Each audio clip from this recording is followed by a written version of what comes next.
Let's get one thing straight right off the bat. Every story worth its salt needs a theme. A story without a theme is like an idea without words. It's just a formless jumble of thoughts that never really connects with itself. But here's the thing. Even if your story has a theme, that alone doesn't make it good. A theme is a starting point, not an excuse for sloppy writing or a lack of internal consistency. Themes are the lifeblood of storytelling because they give the narrative its why and what. Why do these specific characters exist? Why does the plot matter? What is the objective of this narrative? A theme answers those questions by tying everything back to a central idea. It's the thread that holds the narrative together, giving it weight and purpose. Without a theme, a story becomes aimless, a collection of disconnected events and half-baked ideas that don't add up to much. But let's not confuse having a theme with having a good story. You can slap a theme onto anything, but if the story itself doesn't work, if it lacks logic, consistency, or focus, it's still a bad story. And that's where a lot of films, especially in the late 2010s, fell apart. They relied on this use of, but it has themes, as a catch-all defense, as if simply having a theme was enough to make up for messy plots, poorly written characters, or incoherent world-building. A theme isn't some highbrow concept that only film majors can understand. At its core, a theme is just a central idea the story is exploring, basically its thesis. Think of Avatar. It's about connection, both to the planet and to other people. Or Pirates of the Caribbean. It's about what's socially acceptable and what's good, not being inherently linked. These themes run through every part of their stories, tying together the plot, characters, and setting. A good theme isn't just a message, it's a through line that keeps the narrative focused. When a story has a strong theme, everything else falls into place. The characters' motivations are aligned with the theme, the plot serves to explore it, and the visual aesthetic can help reinforce it. At its core, Dune Part Two is about the corrupting influence of power and the horrors of using people as tools for the ambitions of the powerful. What makes the story work so well is how the characters aren't just players in the narrative, they're reflections of these themes, each embodying different sides of the destructive relationship between power and humanity. Paul Atreides stands at the center of it all, wrestling with the crushing weight of being a symbol. To the Fremen, he's a savior, the one who will lead them to freedom and vengeance against the Harkonnens. But the story doesn't glorify this. Paul is haunted by visions of a galactic jihad waged in his name, a future where billions die because of a myth that's been built around him. Paul's arc shows how power can twist into something monstrous if you're not careful. Chani offers a more grounded perspective. She's fiercely loyal to the Fremen, but her loyalty isn't blind. Chani is quick to challenge Paul when his actions put the Fremen at risk. To her, we see the human cost of revolution. The Fremen have been oppressed for generations, and while they're ready to fight back, their suffering isn't just fuel for Paul's destiny. Chani forces him to confront the fact that real lives are at stake, and the price of victory may be far higher than anyone realizes. Stilgar represents the opposite, blind faith. He's someone who has lived under the shadow of oppression his entire life, and is now grappling with the promise of liberation. Stilgar is fiercely loyal to Paul, but his belief in Paul as a Lisan al-Gaib is rooted in a religious myth that Ben Gesserit planted a long time ago. Whoops, my bad, it's Bene Gesserit. Sorry, it'd be really weird if I mispronounced that. Through Stilgar, the story explores how even the oppressed can be manipulated into serving the agendas of those in power, even without realizing it. Chani and Stilgar both represent opposite ends of a spectrum that is a response to trauma, one through a lack of trust in authority and the other through blind faith in it. Part of what makes Dune so brilliant is that it doesn't just tell the story about power, it dissects it. It shows how power corrupts, how it dehumanizes, how it turns people into tools to be used and discarded.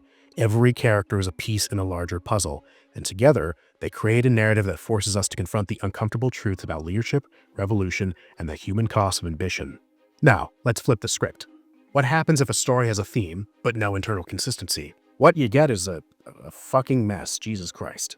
Internal consistency is what makes a story believable in its own terms. It's not about being realistic. It's about making sure the world, characters, and plot all follow the same set of rules. When a character makes a decision that contradicts everything we know about them, or when a story breaks its own rules to force a plot twist, the audience is pulled out of the experience. Suddenly, the theme doesn't matter anymore because the story itself just stopped making sense. Around 2018, there was this weird trend where fans of bad movies would defend them by pointing to their themes. You'd hear arguments like, sure, the characters and plot make no sense, but the movie is about something. And yeah, it's great that a film has something to say, but that's the bare minimum we should expect from storytelling. Having a theme isn't a gold star, it's a foundation. And I'm sure we never had to deal with that stupid argument ever again. Imagine a restaurant serving you a raw steak and saying, well, at least it's seasoned. Well, that's what those arguments come off as. I'd sure fucking hope any restaurant worth its salt would at least use salt. A good story needs both a cohesive thematic through line and the structural integrity to support it. You guys already know what happens when you get a film with a broken thematic through line and an inconsistent narrative. A good story doesn't sacrifice their internal logic for the sake of shoehorning a vague idea of a theme. They use the rules of the world to reinforce the central idea. Look at Fellowship of the Ring. The theme of unity against overwhelming odds is baked into every part of the story, from the formation of the Fellowship to Frodo's journey. At the same time, the story follows clear rules. The ring corrupts anyone who holds it too long. Sauron's power grows as the ring gets closer to Mordor. And due to that fact, the tension between Frodo and Sam grows even more, until it hits the ultimate climactic point of outright conflict. This is what happens when you have a theme and use characters and a narrative to explore it. Without an understanding of that balance, a story falls apart. A film might have a theme, but if the plot is full of holes or the characters act out of turn, you've broken your film. On the flip side, a story with tight internal consistency will fail to be anything more than a sequence of events connected by nothing but a post-production team that placed each scene in an order they thought worked best, while there's nothing driving any of the characters to do anything, and no natural interpersonal drama. Themes and internal consistency aren't just separate boxes to check, they're interconnected. A theme gives a story direction, while consistency makes sure the direction makes sense. When a story nails both, the result is something that resonates on a deeper level. Think about Jack Sparrow in Pirates of the Caribbean. His character embodies the theme of freedom.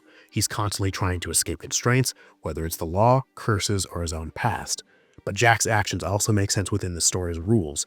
He's clever, resourceful, and willing to take risks, but he's not invincible. Contrasting him with villains that act as foils to the different manifestations of freedom one could strive for, and heroes who have stark differences in moral standing, the films explored all possible territories for that theme. And of course, Disney totally respected the artistry of those stories.